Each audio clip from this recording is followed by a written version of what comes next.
Ron Bernier is professor and chair of the Department of Humanities and Social Sciences at Wentworth Institute of Technology in Boston, where he teaches courses in art history, visual culture, and religion and culture.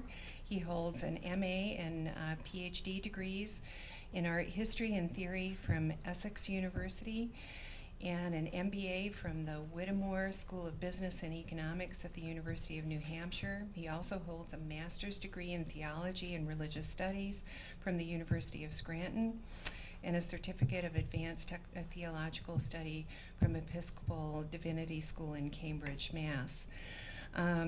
He is the author of numerous exhibition catalogs and scholarly essays. He has background in museum work that's not mentioned in this bio.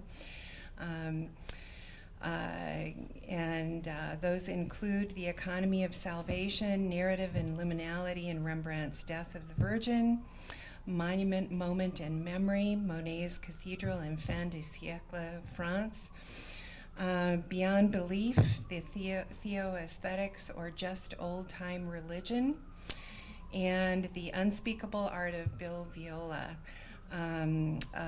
Visual Theology, his most recent book, and then another piece, After Aquinas, Restoring Hope to Beauty. So I'm really always pleased to work with Ron. He has many, many talents, as you saw from the list of credentials, and has just been a really wonderful partner. So please welcome him with me now.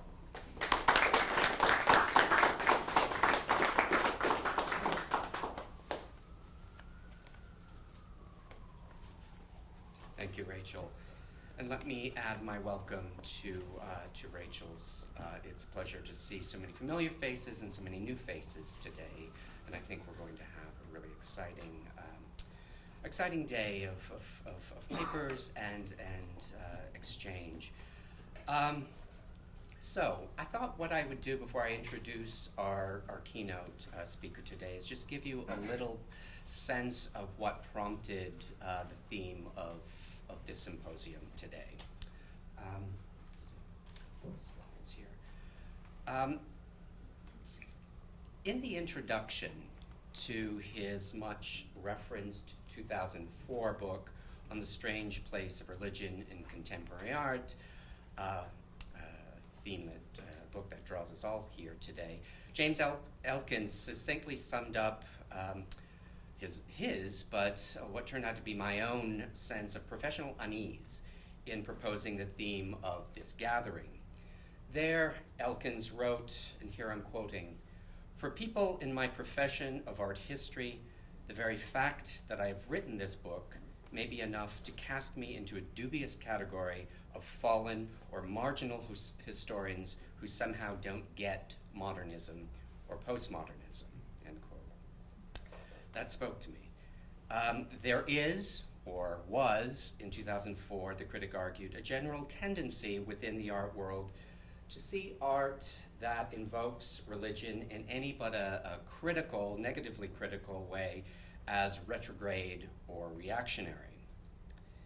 That is to say, religion, at least for Elkins in 2004, was seldom treated in the academic world unless it was coupled with recrimination, ironic distance, or scandal.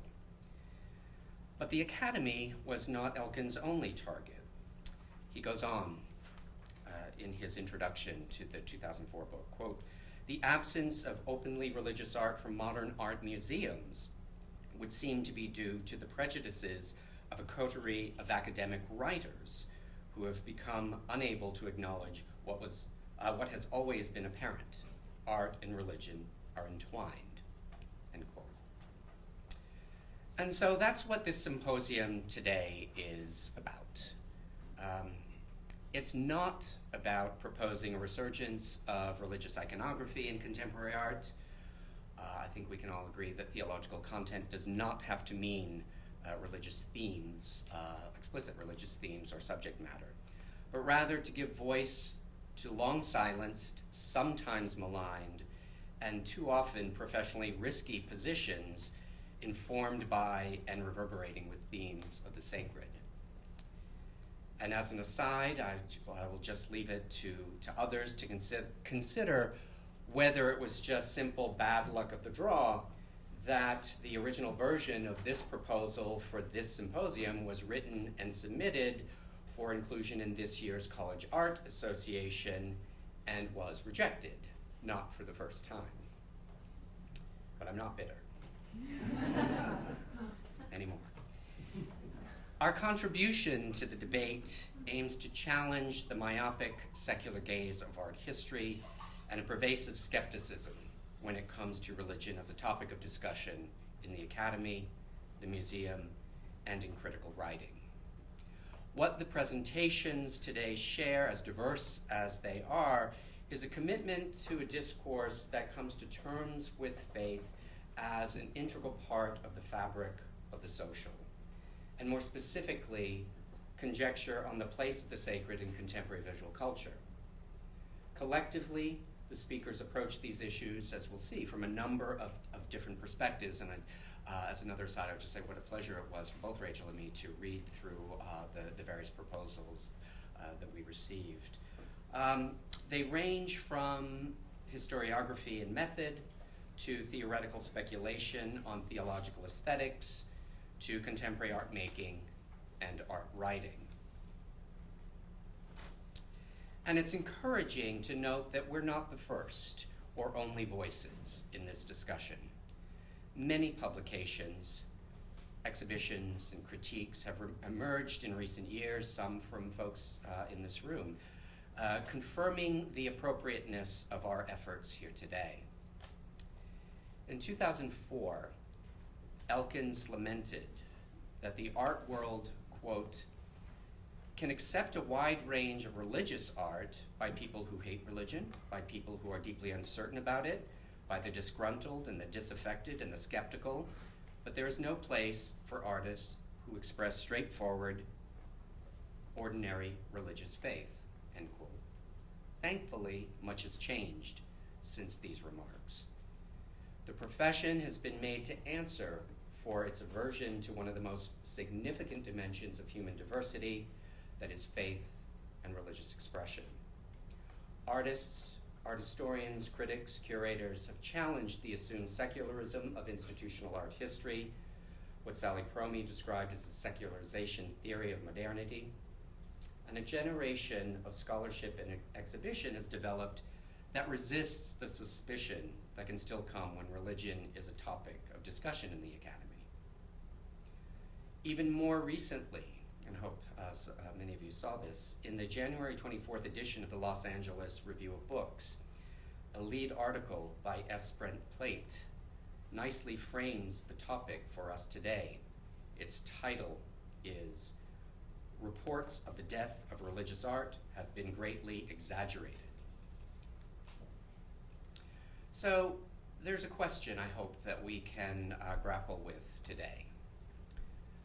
Is it possible to think past the still pervasive tendency to exclude religion and theology from the Academy's field of questioning, to think past the mutual mistrust of art and religion, and to reread and re-engage spiritual themes within postmodern culture? The speakers gathered here in different ways speculate on this or these questions. It is on the place of the life of faith in contemporary art. In effect, the goal here is to test the adequacy of visual culture to lived human experience and to the deeply felt life. And in so doing, to consider the key features of any contemporary theological aesthetics, that it be revelatory, participatory, and transformative. And so I'll close my opening remarks here with another remark by James Elkins from 2004, and that is his challenge that we continue to reflect on the relation between visual culture and the sacred. And there he wrote, quote, "It is impossible to talk sensibly about religion and at the same time address art in an informed and intelligent manner, but it is also irresponsible not to keep trying."